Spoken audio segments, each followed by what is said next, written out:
사랑하는 성도 여러분, 우리가 2014년도를 이제 보내게 되고 2015년도 새해를 지혜롭게 준비하기 위하여 먼저 하나님의 전에 나와서 예배하시는 제2부 예배 나오신 우리 사랑하는 성도님들의 가정과 그리고 경영하시는 모든 일들을 위해 하나님의 은혜와 축복이 충만하시기를 주의 이름으로 축원합니다. 여러분, 제가 한 해를 이제 이렇게 쭉 정리해 가면서 컬럼을 쓰면서 이런 생각이 들었습니다. 정말 빨리 흘려보낼 건 흘려보내자라고 하는 것입니다. 여러분, 주보의 제 3면을 보면 다른 목사의 목요 컬럼이 있는데 제가 좀 낭독해 드리려고 합니다. 제목 흘러가는 2014년 마지막 끝자락에서 이제 3일 후면 2014년도 올 한 해가 다 흘러갑니다. 불안정한 희망과 감격 그리고 감사 속에서 시작한 한 해가 벌써 오르막을 지나 이제 마지막 몇 계단을 넘겨두고 내려가고 있습니다. 첫 출발부터 교육자의 바뀜으로 이러저러한 마음 졸임의 시간도 있었고 열정적인 성도님들의 헌신에 대한 감격의 순간도 있었습니다. 스스로에 대한 실망을 이제는 제대로 발견된 자라 생각할 수 있게 되었으며 들쑥날쑥한 마음의 흐름을 더 높은 곳에서 바라보며 평탄하다 말할 수 있게 되었습니다. 오늘도 흘러가는 생의 강을 바라보며 또 한 해의 마음을 씻기 원합니다. 요즘 저와 10년을 넘게 또 가까이 교회를 섬기신 성도님들이 각 관절 마디마디마다 서걱거림으로 아파하시고 눈이 침침하여 할머니의 자태가 나타나고 귀도 잘 안 들리고 먹먹해지는 증상들에 달아진 몸의 징표를 보노라면 슬퍼지기도 합니다. 그러나 또 한편 삶이란 극복과 함께 수용의 역사라고 하는 것을 깨닫게 될 것입니다. 순연히 받아들이고 편안히 받아들임으로 또 회복의 마음을 품는다면 우리 삶은 더 유려해질 것입니다. 극복과 함께 수용의 역사를 거쳤을 때 우리는 비로소 새로운 삶의 지경으로 접어들 것이라는 생각이 듭니다. 받아들일 수 있기에 더 강해지고 품을 수 있어서 더 넓어지며 기다릴 수 있기에 두려워하지 않을 것입니다.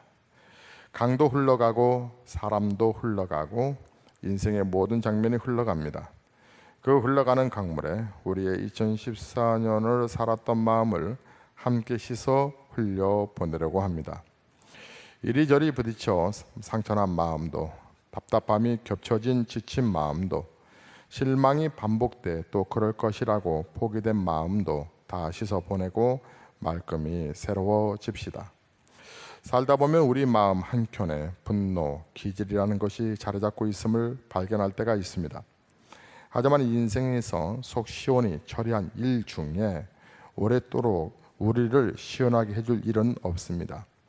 속 시원히 내뱉은 말은 우리를 묶는 결박이 되었고 나의 기질로 내질은 발길질은 너무나 긴 세월 우리를 괴롭히는 가시가 되었습니다. 사랑하는 성도님들, 이제 다 씻어 보냅시다. 아픔도 슬픔도 분노도 이루지 못해 가슴 아린 못 이룬 꿈의 시드름도 다 흘려보냅시다. 아직도 남아있어 가슴 후패에 있는 고통이 흐르는 강을 건너 주님께서 가슴을 열고 은혜로 맞아주시는 새로운 세계로 새로운 2015년 새해로 넘어갑시다. 우리는 주님을 기대하고 주님은 항상 우리의 기대 이상이셨기 때문입니다. 흘러가는 2014년 마지막 끝자락에서 저는 2015년도를 맞이하면서 우리 사랑하는 성도님들이 마음이 정말로 행복했으면 참 좋겠다라는 생각을 가져봤습니다. 그것은 바로 하나님의 소원이고 하나님의 뜻이기 때문에 그렇습니다. 우리가 항상 기뻐하고 우리가 행복하고 감사하며 이 땅에서도 천국을 사는 것과 같이 잘 사는 것, 그것이 아버지 하나님의 뜻입니다. 물론 우리의 소망이고 우리의 소원이지만 먼저 하나님의 소원과 하나님의 뜻입니다. 행복하게 잘 사는 거 말입니다. 우리는 이 땅에서 행복하게 잘 살기 위해서 우리는 참으로 많은 수고와 노력을 하면서 살아가고 있습니다. 우리 인간들이 행복하게 잘 살기 위해서 하는 수고와 노력을 생각하면 그것은 참으로 엄청나고 대단한 것입니다. 보통의 경우 최소한 고등학교와 대학교를 졸업할 때까지 공부를 하고 배우는 학습의 양을 생각해 보면 상상을 초월합니다. 요즘은 더군다나 유치원까지도 의무 교육의 모습으로 흘러가고 있지 않습니까? 아이들이 서너 살부터가 되면 완전히 교육의 학습의 노예가 되어서 거의 20년을 넘게 약 30년 가까이로 공부하게 됩니다. 학교를 졸업하고 직장에 들어가면 끝나는 줄 알았더니 직장에 들어가서도 끊임없이 도태되지 않으려면 공부해야 합니다. 공부하고 훈련하고 노력하지 아니하면 안 되는 삶을 살아가고 있습니다.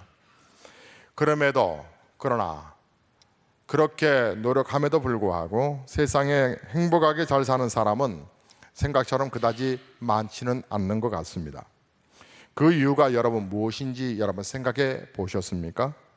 그것은 가는 길이 틀렸기 때문은 아닐까, 사는 방식이 틀렸기 때문은 아닐까라는 생각을 해보았습니다. 무조건 공부하고 무조건 노력하고 무조건 애를 쓴다고 해서 다 행복해지는 것은 아니라는 얘기입니다. 수고하고 노력하는 것은 중요하지만 가장 중요한 것은 바른 길과 바른 방식으로 수고하고 노력해야 한다라고 하는 것입니다. 잘 사는 길이 있고 잘 사는 방식이 있습니다. 그 길과 그 방식을 안다면 우리들이 수고하고 노력하는 것에 절반만 투자해도 사람들은 정말 행복하게 이 땅에서도 천국을 사는 것 같은 그런 삶을 잘 살 것입니다.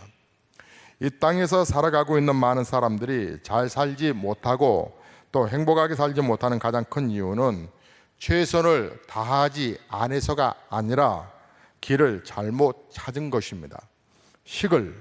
방식을 잘못 세운 것입니다. 행복하게 우리가 2014년을 마무리하고 2015년을 우리가 행복하게 잘 살려면 중요한 것은 바른 바른 방식, 바른 길을 찾아야 한다는 얘기입니다.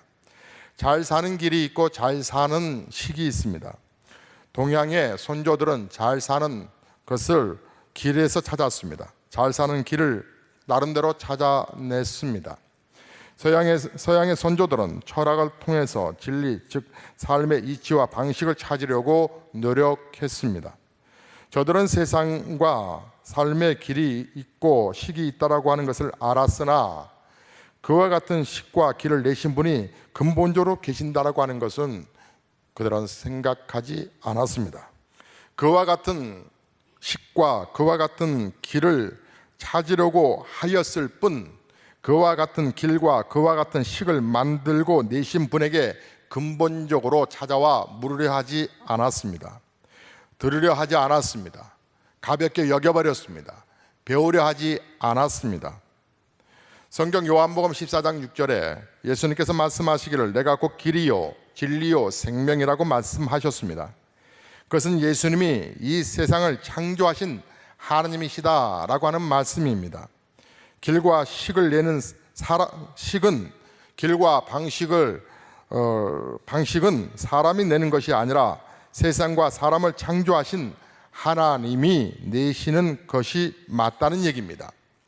그러므로 하나님이신 예수님께서 내가 곧 길이요 진리요 생명이라 하신 것이 옳고 맞는 것입니다. 우리가 믿는 하나님은 세상의 길을 내신 분이시고 모든 것의 방식을 만드신 분이십니다. 세상 모든 것에는 길이 있고 식이 있습니다. 그것 때문에 세상의 모든 것들이 질서가 있고 약한 자들이 보호받고 이 세상이 질서 있게 아름답게 유지되고 또 한 걸음 더 나아가 모두가 생명을 유지하고 있는 것입니다. 여러분, 세상의 길과 세상의 방식이 뭘까요? 제가 어렸을 때는 길바닥의 도로들이 되게 지저분했습니다. 휴지는 말할 것 없고 쓰레기는 말할 것 없고 길바닥의 보도블록들에 이 버린 껌들로 인해서 시큼시큼한 게 도로가 엄청 바닥이 더러웠습니다. 그뿐만 아니라 침 뱉는 사람들도 있었습니다. 거리가 깨끗하지 못하였습니다. 그런데 어느 날 나라에서 식을 정했습니다. 만약에 도로에 침을 뱉거나 도로에 껌을 뱉거나 하면 벌금을 묻습니다. 그랬습니다. 몇 년 전부터 그것이 서서히 벌금 묻는 사람들이, 피해보는 사람들이 있다라고 생각하니 그것이 이거 계속되어 가는 거구나. 그래서 사람들이 껌을 뱉을 때는 휴지에 싸서 자기 주머니에 넣었습니다. 함부로 길바닥에서 침을 뱉지 않았습니다. 요즘은 어떠한가요? 요즘은 도로들이 거의 깨끗하지요. 물론 청소를 잘하는 환경미화원도 계시지만 근본적으로 사람들은 침 뱉으면 안 돼, 껌 뱉으면 안 돼라고 하는 것이 학습이 되었습니다. 혹시 여러분은 이런 유혹을 경험하지 않으셨습니까? 차를 몰고 가는데 주차할 곳이 없습니다. 마트를 갔는데 뺑뺑뺑뺑 돌았는데도 주차할 곳이 없습니다. 그래서 결국은 돌다가 바깥에 유료 주차장에 돈을 지불하고 주차할 때 마음 쓰리죠. 그런데요, 주차장 돌다 보면 장애인 주차 구역이 있습니다. 그곳이 비어 있습니다. 그것도 한두 대가 아니고 서너 대를 틀 수 있는 곳에 텅텅 비어 있을 때, 그러나 모든 이 주차장에는 다른 주차란에 모든 차들이 다 꽉꽉 차여 있었을 때 여러분 살짝 거기다 대고 싶은 마음 들지 않습니까? 근데 어느 한순간 들이대는 그 순간에 누군가가 카메라로 사진을 탁 찍어댑니다. 그러면 10만 원의 벌금이 날아옵니다. 그래서 우리는 그러면 안 돼, 장애인들이 불편하면 안 되지 하고 보이지 않는 마음의 양심을 위로하면서 우리는 그 길을 포기합니다. 그래야 세상의 공동체가 아름다워질 수 있다. 그것이 바로 세상의 식이고 세상의 길입니다. 세상에 길이 없고 세상에 식이 없다면 세상은 정말 공허하고 무질서하고 혼돈하고 흑암이 깊음 위에 하나님이 창조하시기 전의 세상처럼 정말 무질서의 세상이 되고 말 것입니다. 이집트를 갔습니다. 이집트에 보니까 길바닥이 얼마나 더러운지요. 마치 제가 어렸을 때 우리 한국의 모습을 보는 듯 했습니다. 왜 그럴까요? 통치권에 이 법이 세워져 있지 않았기 때문에 그렇습니다. 이스라엘 갔습니다. 얼마나 도로가 깨끗한지요. 정말 놀랐습니다. 이스라엘이 왜 이렇게 깨끗할까요? 그들은 엄청난 세금과 더불어서 해야 할 국민의 의무다라고 하는 법과 식을 그들은 갖추었기 때문에 그렇습니다. 이처럼 세상에서도 이 길, 식, 이 부분을 잘 지키는 나라가 선진국의 나라인 것을 우리가 볼 수 있습니다. 자, 성경은 하나님께서 이 세상을 말씀으로 창조하셨다라고 우리들에게 가르쳐 주십니다. 이 아름다운 세상을 창조하시고 그것에 생명을 불어넣으신 하나님의 말씀은 단순한 언어가 아닙니다. 그것은 로고스를 의미하는 것으로 하나님의 지혜와 철학을 의미하는 것입니다. 말씀 속에 하나님의 지혜가 있고 말씀 속에 하나님의 철학이 담겨져 있습니다. 그 말씀 속에 세상을 성공적으로 살아가는 길이 있고 그 말씀 속에 인생을 행복하게 살아가는 식이 있습니다. 예수님은 우리들에게 주기도문에서 하나님의 나라를 위해서 기도하라 가르치시면서 하나님의 나라, 하나님의 뜻, 하나님의 말씀이 이루어지는 그 주기도문에서 하나님의 나라라고 하는 것은 하나님의 말씀이 이루어지는 세상이라고 말씀해 주고 계십니다. 맞습니다. 하나님의 뜻과 말씀이 이루어지는 나라가 곧 하나님의 나라입니다. 하나님의 말씀이 길이고 진리입니다. 그 말씀대로 살다 보면 우리도 모르는 사이에 우리의 세상이 천국이 되고 우리의 삶이 하나님의 나라가 되는 것입니다. 하나님께서 2014년 마지막을 우리에게 시간을 주셨습니다. 이제 우리가 2014년도를 보내고 새 2015년도 하나님께서 우리에게 주신 메시지를 제가 여러분에게 전달하려고 합니다. 그것은 하나님의 마음입니다. 참 사랑의 회복에 관해서 하나님은 우리에게 말씀하고 싶어 하십니다. 여러분, 근데 오늘 본문 말씀처럼 저와 여러분이 마음을 다하고 목숨을 다하고 뜻을 다하고 힘을 다하여서 하나님이 사랑하면 어떤 결과가 있기 때문에 하나님은 이러한 방식, 이러한 길을 우리에게 보여주시는 것일까요? 신명기서를 읽었습니다. 신명기서 6장을 보니까 참 감동적인 말씀이 나옵니다. 그저 하나님 사랑한 것밖에 없는데 하나님께서 적과 꿀이 흐르는 땅에서 번성하게 하며 너의 생명이 장수하게 할 것이다 라고 말씀하시면서 하나님께서 놀랍게 채워준다라고 하는 메시지를 전해주고 계십니다. 하나님은 우리가 어떻게 하면 그와 같은 복된 삶을 살 수 있는지를 알고 계십니다. 그것은 우리가 하나님의 규례와 법도를 따라 사는 것입니다. 그래서 하나님은 우리들에게 하나님의 말씀과 율법을 집에 앉았을 때든지 길을 갈 때든지 누워 있을 때든지 강론할 것이며 그것을 하나님의 말씀을 문설주에 붙여놓고 바깥문에도 붙여놓고 이마에도 붙여놓고 손목에도 붙여놓고 그것을 묵상하라고 우리에게 가르쳐주고 있습니다. 즉 하나님의 말씀 앞에 미쳐보라고 말씀하고 계십니다. 그리고 그것을 너희 자녀들에게도 부지런히 가르치라고 말씀하고 있습니다.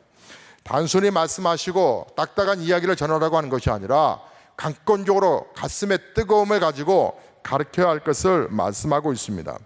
하나님의 말씀과 율법이 창조의 이치와 원리이시기 때문에 하나님의 말씀과 율법이 우리가 잘 살고 행복하고 성공하는 유일한 길이요 시기이기 때문에 이렇게 말씀하셨습니다.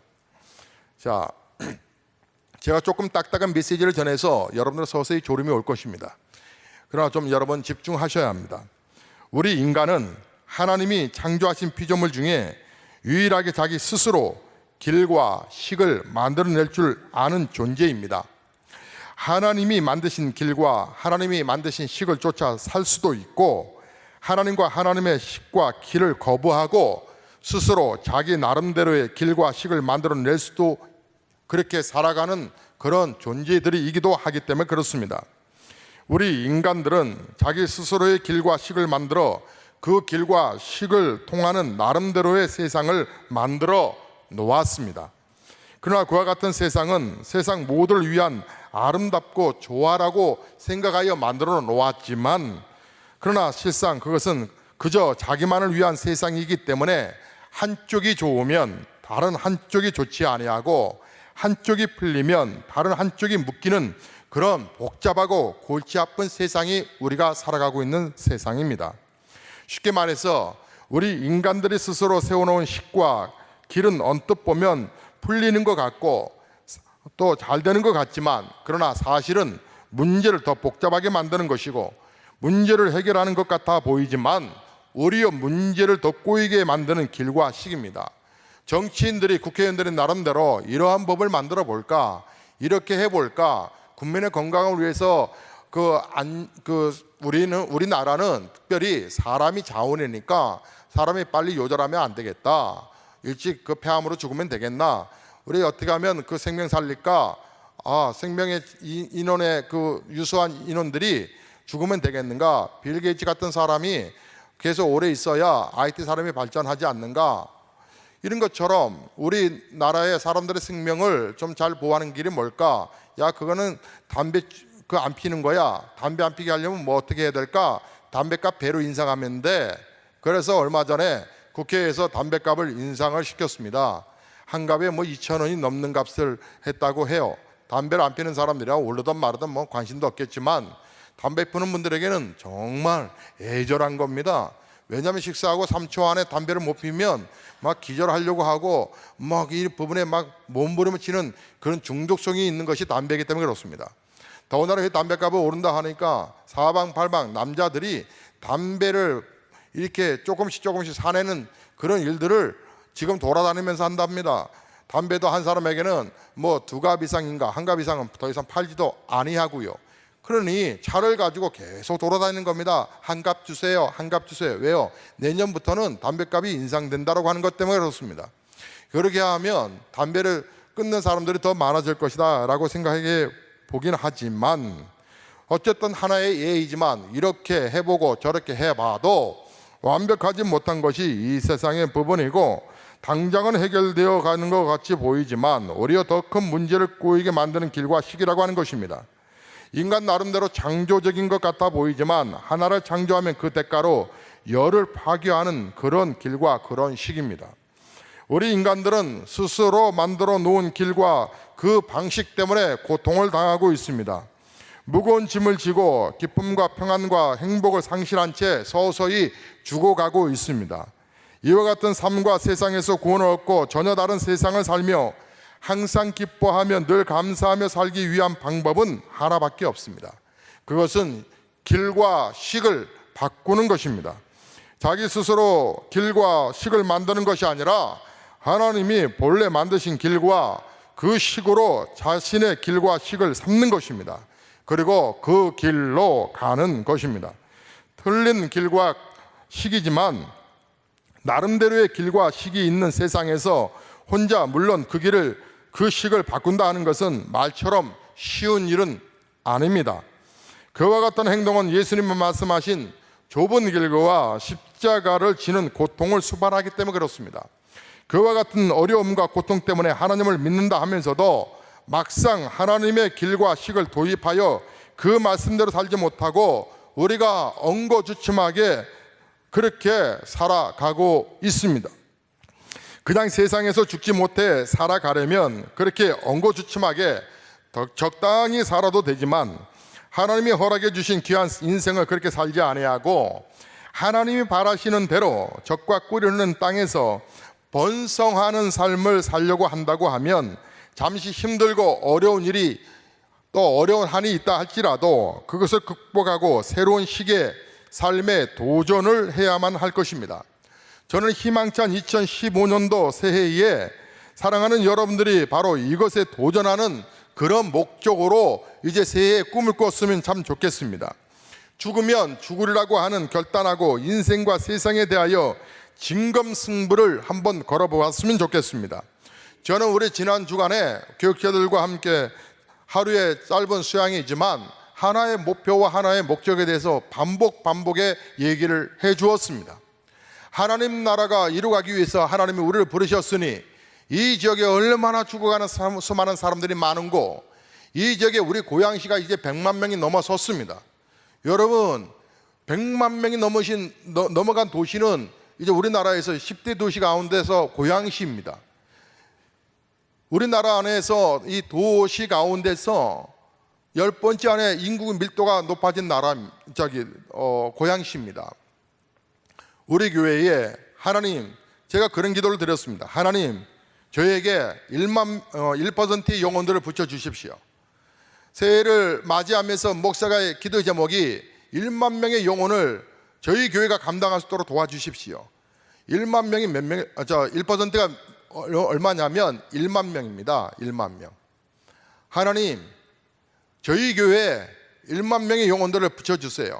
동쪽에서 보내주시고 서쪽에서 보내주시고 남쪽에서 보내주시고 북쪽에서 보내주셔서 온전한 그리스도의 제자로 세워보겠습니다. 하나님 영혼들 보내주십시오라고 기도하고 있습니다. 사랑하는 성도 여러분, 힘들고 어렵다고 잠시 고통이 있다고 계속 미적거리는 삶을 살아서는 안 됩니다. 더 늦기 전에 승부를 걸어야만 합니다. 처음에는 힘들고 어렵겠지만 그러나 그와 같은 일들을 우리가 생각하는 것처럼 그렇게 힘들고 무거운 일들만은 아니라고 하는 것을 여러분 명심하십시오. 요한일서 5장 3절에 보면 하나님을 사랑하는 것이 이것이니 우리가 그의 계명들을 지키는 것이라 그의 계명들은 무거운 것이 아니니라 라는 말씀이 있습니다. 마태복음 11장 28절에도 수고하고 무거운 짐진 자들아 다 내게로 오라 내가 너희를 편히 쉬게 하리라 하는 말씀이 있습니다. 무거운 짐을 벗겨주시기 위해서 하나님이 우리에게 하라고 말씀하시는 것은 하나님의 멍에를 접으라고 하는 것입니다. 그러시면서 하나님이 우리에게 하시는 말씀은 하나님의 멍에는 무겁지 않다는 것입니다. 우리가 생각하는 것과 같이 어렵지 않다라고 하는 것입니다. 사람들은 교회 안에서 어떤 일을 맡게 되면 그에 대해서 상당히 손수레를 칩니다. 나 이거 못해요. 근데 사실은 여러분 실상 우리 인간의 스스로의 모습을 보면 우리 인간 스스로 숟가락 하나 들 수 없는 존재입니다. 여러분, 세상에서 죽지 못해 살아가려면 그렇게 엉거주춤 적당히 살아도 되지만 하나님이 허락해 주신 귀한 인생 그렇게 살지 아니하고 하나님이 말하시는 대로 정말 우리가 하나님 사랑하다가 물론 그 길이 잠시 힘들고 어려운 일이 있다 할지라도 그것을 극복하고 새로운 시기에 새로운 삶의 방식에 도전한다면 여러분, 그 안에서 주시는 즐거움, 그 기쁨을 분명히 여러분은 경험하시게 될 것입니다. 예수님이 정말 말씀하셨거든요. 나의 멍에는 쉽고 가볍다라고 말씀하셨습니다. 저는 사랑하는 여러분이 올해 이제 2014년도 어떻게 흘러왔던지 14년도를 흘려보내고 2015년도 여러분 새해에는 여러분의 방식이 아니라 여러분의 계획한 그 길이 아니라 하나님의 길과 하나님의 그 식으로 잠시 그에 따르는 고통과 어려움이 있다 할지라도 잘 극복하여서 정말 하나님이 약속해 주신 신명기 6장에서 말씀하신 그 놀라운 은혜의 복을 여러분 경험할 수 있기를 원합니다. 사랑하는 성도 여러분, 저는 그것이 새해를 맞이할 계획이기에 부족한 저를 통하여 하나님이 지금 여러분에게 전하시고자 하는 메시지인 것입니다. 그것이 하나님의 마음과 하나님의 뜻이라고 생각해서 거룩한 주일 이 아침 여러분에게 말씀을 드리고 있는 것입니다. 하나님은 우리들에게 하나님의 말씀과 규례와 법도에 사는 방식을 가르쳐 주셨습니다. 그 힘들고 어렵고 복잡해 보이는 것을 단번에 쉽게 실천할 수 있는 기가 막힌 방법을 말씀해 주셨는데 오늘 본문 말씀 한마디로 말하면 사랑하라 라고 하는 것입니다. 하나님을 사랑해 보라라고 하는 것입니다. 그것도 마음을 다하고 목숨을 다하고 뜻을 다하고 힘을 다하여 사랑해 보라고 말씀하십니다. 하나님을 사랑하지 않으면 하나님의 말씀대로 사는 것이 하나님의 법과 그 식으로 따라 사는 삶이 힘들고 어렵고 부담될 수 있습니다. 그래서 하나님을 사랑하지 아니하고 교회 안에 사회가는 일들은 고통이 따를 수 있어서 웬만하면 피해가는 것이 좋다라고 하는 말들이 생겼을지 모릅니다. 정말 우리가 마음을 다하고 뜻을 다하고 정성을 다하여 하나님을 사랑할 수 있게 된다면 그 무거워 보이고 힘들어 보이는 하나님의 말씀이 가볍게 될 것이고 즐겁게 될 것이라고 하는 것입니다. 하나님을 사랑하게 되면 세상의 식과 세상의 길을 보이지 않게 될 것입니다. 하나님의 식과 길만 보이게 될 것입니다. 비록 그것이 힘들고 어려워 보여도 하나님을 사랑하게 되면 사랑하는 하나님을 위하여 그만한 고통과 대가를 치를 만하다고 스스로 생각하고 하나님을 사랑하기에 고통 희생 당연하지 라고 생각하고 그 오히려 고통과 어려움을 오히려 즐겁게 생각할 수 있는 것, 그것은 사랑의 마음에서 발로인 것입니다. 사랑은 늘 함께 있고 싶고 사랑은 늘 상대방을 행복하게 해주고 싶어하는 그런 마음이 있지 않습니까? 사랑하기 때문에 사랑하면 수고로움이 부담으로 다가오지 않습니다. 이전에 말씀드렸습니다마는 저희 어머니가 세상을 떠나신 지가 약 10여 년이 이제 다가옵니다. 그 어머니가 교회에서 계시다가 이제 돌아가셨는데 돌아가실 때 장례식에 한 반절 정도 성도들은 이분이 목사님의 어머니셨습니까? 라고 묻는 분들이 예상외로 많았습니다. 저는 교회 안에서 우리 가족들이 드러나는 거 원치 않습니다. 교회 안에서 우리 가족들이 중직자로 서는 것 자체를 원하지 않습니다. 그래서 웬만하면 빼버립니다. 웬만하면 제자반도 탈락시켜버립니다. 웬만하면 중직자로 못 들어오게 합니다. 그리고 본인들 이제 스스로도 들어오지 않으려고 하고 있습니다. 저는 교회가 객관성이 있어야 되고 교회는 한 목사가 열심히 섬기다가 후임 목사가 와도 깨끗하게 바톤을 이어받아 교회가 은혜롭게 가야 한다고 생각하는 목사입니다. 한국교회가 무너져가는 이유가 뭐냐? 그 가운데 하나가 투명성의 부재입니다. 한국교회가 무너져가는 이유 중에 하나, 교회가 정치적으로 흘러가고 있는 것도 문제입니다. 또 한국교회가 무너져가는 이유 중에 하나, 신자들이 교회 안에 있으면 무조건 구원받는다고 하는 착각들을 하고 있습니다. 여러분, 교회 다닌다고 해서 다 구원받는 것일까요? 아니에요. 믿음으로 우리가 구원을 받는다고 고백하지만 우리가 실제적으로 주님 앞에 십자가에 눈물 한 번 흘린 적이 없이 그저 우리가 쉽게 고백하는 그 고백으로 천국 간다고 생각하지 마십시오. 하나님 예수 그리스도의 사랑에 파묻히고 그 은혜 앞에 감격하고 그 은혜 앞에 사로잡힌 그렇게 믿음으로 사는 자들이 구원받아야 되는 이 놀라운 하나님의 진리의 말씀을 우리는 너무나 값싼 구원으로 생각하고 있습니다. 사랑은 주고 싶어하는 마음이거든요. 더 정확한 말로 표현하자면 상대를 목적으로 삼고자 하는 마음입니다. 어떤 목적이요? 사랑하는 사람을, 내가 사랑하는 사람을 행복하게 해주고 싶은 그런 마음이 있지 않습니까? 사랑이 없거나 사랑이 식으면 자신이 목적이 되고 상대방이 수단이 돼버립니다. 그러나 누구든지 순수한 사랑에 빠지게 되면 놀랍게도 이것이 바뀌게 됩니다. 만약에 결혼하게 되는 예비 신랑 예비 신부들이, 신랑과 신부 이 두 사람이 서로가 자기가 그동안에 모았던 재산들을 투명하게 공개하지 않고 혹시 이혼할 수도 있으니 요거만큼은 따로 비상금으로 비자금으로 남겨두자라고 생각하고 결혼을 한다면 그 결혼이 아름다운 결혼일까요?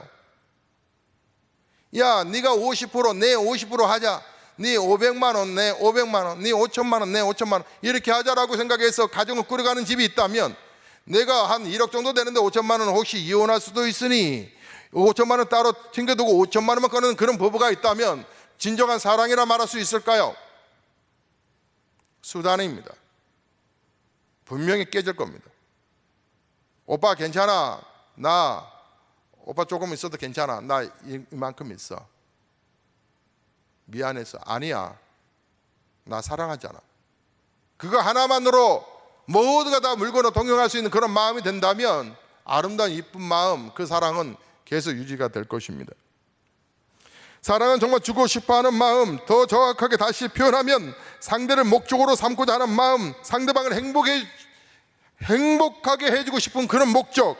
사랑이 없거나 사랑이 식으면 자신이 목적이 되고 상대방이 수단이 그 위험성.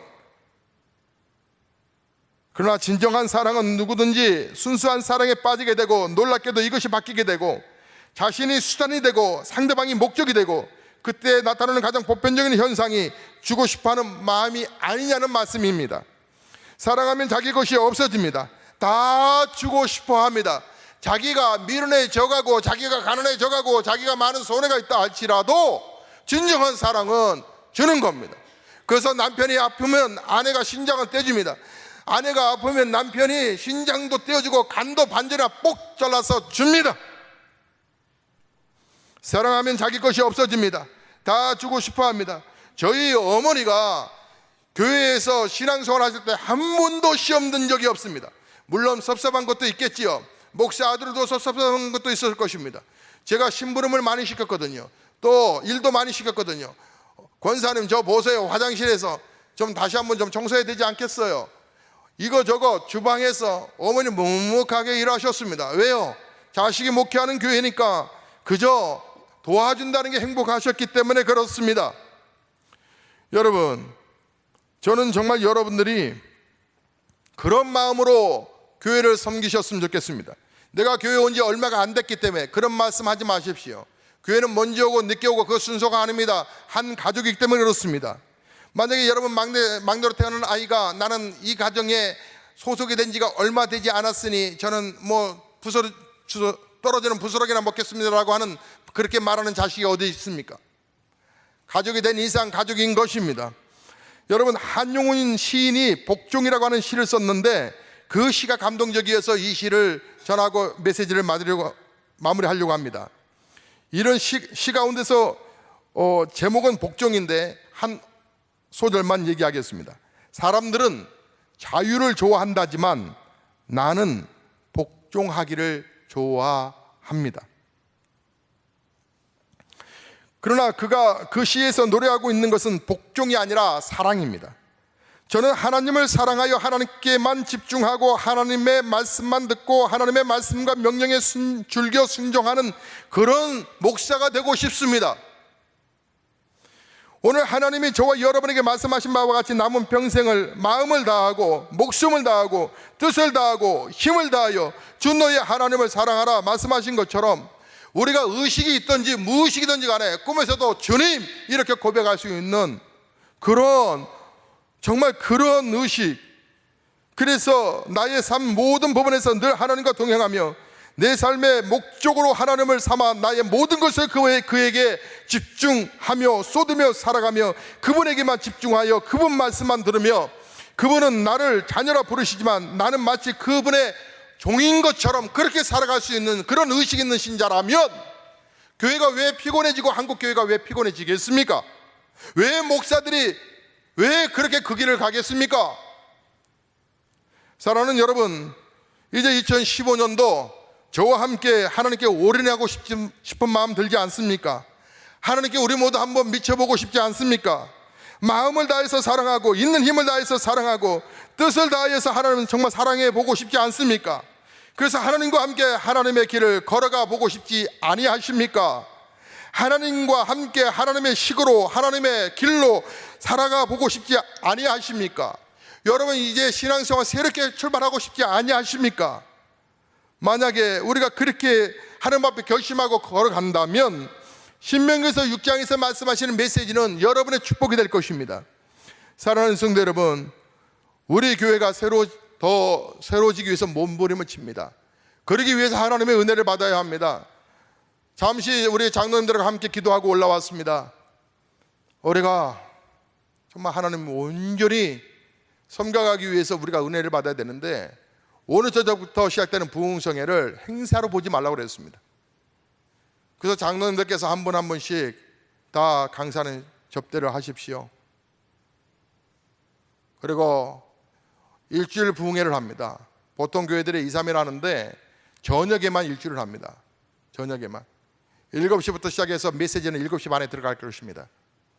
여러분, 하나님의 은혜를 받으셔야 합니다. 오시는 강사는 대단한 분이십니다. 대단하다라고 하는 것은 그만큼 하나님의 성령의 영향력을 강력하게 끼치는 분이라고 하는 것입니다. 여러분이 이 귀한 부흥성회를 여러분 잘 받아들이셨으면 좋겠습니다.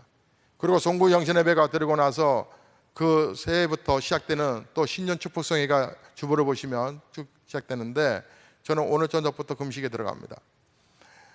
하나님께서 정말 우리에게 주시고자 하는 메시지가 있습니다. 하나님께서 정말 우리들에게 말씀하시려고 하는 메시지가 있습니다. 여러분이 아시다시피 저는 금식을 좋아하는 목사가 아닙니다.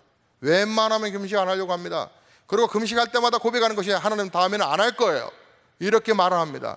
근데 여지없이 금식을 할 수밖에 없는 것은 여러분, 마귀가 장난하기 때문에 그렇습니다. 마귀가 여러분을 흔들고 있기 때문에 그렇습니다. 마귀가 성도들의 생각을 한번 싹 잡아버리면 여호수아와 갈렙의 의지가 아니라 인간적인 판단과 생각 속에서 모든 것을 그렇게 판단하고 그렇게 바라보고, 그래서 결국은 시끄러운 교회를 만들 수 있기 때문에 그렇습니다. 간단합니다. 성장과 부흥은 하나님 사랑하면 됩니다. 하나님을 사랑하면 사역이 사역이 아닙니다. 무게가 무게가 아닙니다. 저는 여러분이 그런 개척의 심정을 가졌으면 참 좋겠습니다.